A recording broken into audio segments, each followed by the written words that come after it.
Welcome to Conversion Conversations. This is Cameron, and today I'm taking a short look at Transformers Retro Autobot Brawn. Brawn here is in more toy-inspired colors as a repaint of a Studio Series figure. Less tan, I guess, more olive green, less, I don't know what the other version of green is that he uses, but just generally darker. And that is something that I do like. I have the Titans Return bronze somewhere. I was spent a long time before recording this video looking for that so I could do a comparison.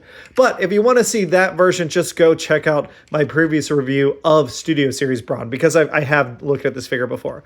On this version, I do like a lot about it. I mean, the mold is still as solid as ever, especially in alt mode. I like the way, it's very impressive to me how much the windows line up. That, I think, is a really nice feat of quality control engineering, quality engineering in terms of getting the drawing tolerances right so that when they were ordered the molds, things line up regularly. That still is really impressive to me.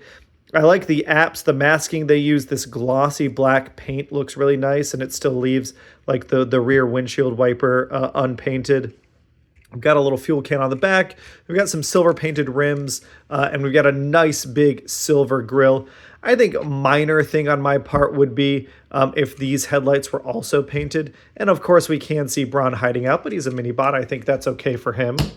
In comparison, here is Autobot Gears from the Retro line. So you can see how two retro figures look next to each other. I don't have the Bumblebee, but I do have, Gold Bug here. So here's how they would look, all three of them next to each other in alt mode. And again, I think it's really fun that we are getting a line of just here's a deluxe mini bot in retro packaging and with a new head sculpt. I think that's really cool. Yeah, this line makes me pretty happy overall. I didn't keep Bumblebee because I didn't need another Bumblebee, but I think I'm keeping both of these guys just off the bat.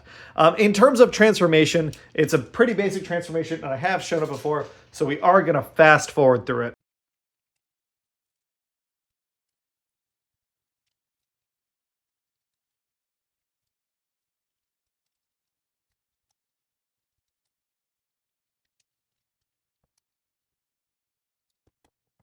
And here is Brawn with his Darth Vader-esque head mask. I really like that masked face, especially in silver paint. It looks really good. The silver combined with the yellow paint and then the dark green, it just helps him pop a lot. It's all the same articulation that we've seen before. This head is super tight, and I think it's a little paint stuck. But if you can get in there, it does move. We do have, same articulation on the shoulders, the elbows, nothing on the wrist except this inward motion. We do have legs that are pretty tight. There's rattling there, but I think it's just the rattling of the wheels in here. 90-degree knee bend. I do wish the toes were tighter. Those feel, and it's not a huge deal, I think, because, they're not going to hang down. They just kind of go wherever they need to go. You just got to place them. But the toes do feel a little loose. But yeah, Brawn it was a good mini bot mold before, and I'm glad I get a chance to own it a little differently than the Studio Series version. Next to the Wave 1 molds, obviously this is G2 Gold Bug instead of Bumblebee, but here's how they look together. And I think they look pretty good, but this is interesting to me that I feel like I can see the distinction between a Generations mold and a Studio Series mold of the same type of character, if that makes sense.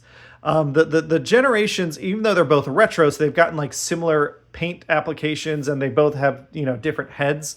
But the Generations version, when I look at it, there's, I guess, a little bit less painted detail, and they use this gray, whereas the Studio Series mold just is planned for more paint apps, like that yellow on the chest and things like that. That does make it feel a little different. I don't think it's more premium. I think they're still the same type of thing.